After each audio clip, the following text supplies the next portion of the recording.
Okay, tactic 4, measure progress. I always tell people data is gold, okay? Numbers really do help us track and see how we're doing. The data you are going to be tracking is how many of the questions you are getting correct every week. Is it increasing? If it is, you're on the right path. If you're able to answer them in a timely manner, how many questions can you answer correctly without time running out? Those are the things that you're keeping an eye out for.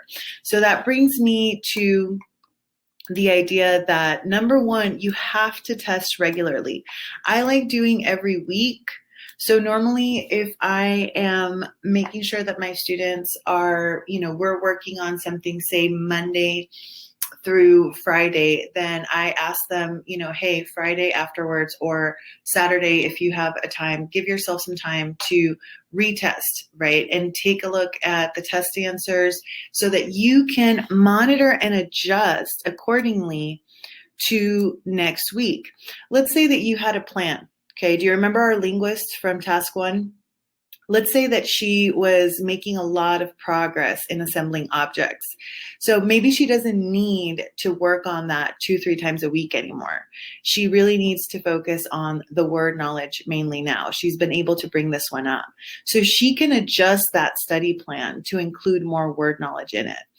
It's great to start out with a plan, but understand that plans change based on the progress you're making. And if you're not monitoring it, you can't make the proper adjustments for progress.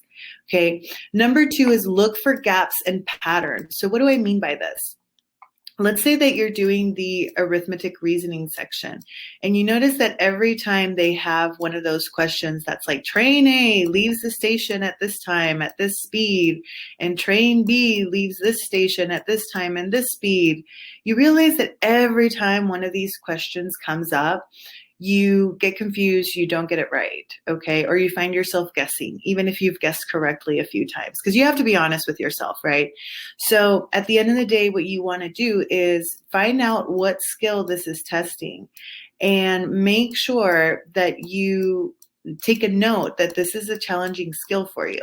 Okay, even if you're doing great in arithmetic reasoning in general, this is a skill you need to work on. So you're looking for these gaps based on the patterns of the questions you're getting wrong. So it's not just about checking your test. It's about picking up on, is there a pattern within the wrong answers I have that I need to address? And so make sure you're taking note of that. Number 3, and this is a mistake I see a lot of people do, is that when they're testing themselves, they just take all morning to finish the test. No, remember that the ASVAB is a timed test. Also, remember that the ASVAB, you don't get to use a calculator. So when you're testing yourself, you need to make sure that A, you are not using a calculator, B, you are timing yourself for each individual section. Also, you need to make sure that you are, putting yourself under true testing conditions. What do I mean by that? Don't test yourself while you're, taking care of your children or while you're watching TV, because that may not give you true results, okay? Or while you're at work. Literally just take a few minutes. If you know that you don't have time to complete the full test in one sitting, that's fine. But at least test the different sections that you are working on, okay? And make sure that you're blocking out the time for that you're in a quiet room like you will be on test day, that, nice and chilly, cold, and that you have no interruptions. You have to try and stay in state. So what do I mean by that? I don't want you to take these tests and the monitor for these adjustments under the idea of like, oh, I'm just going to guess this. It's all right. If I get it wrong,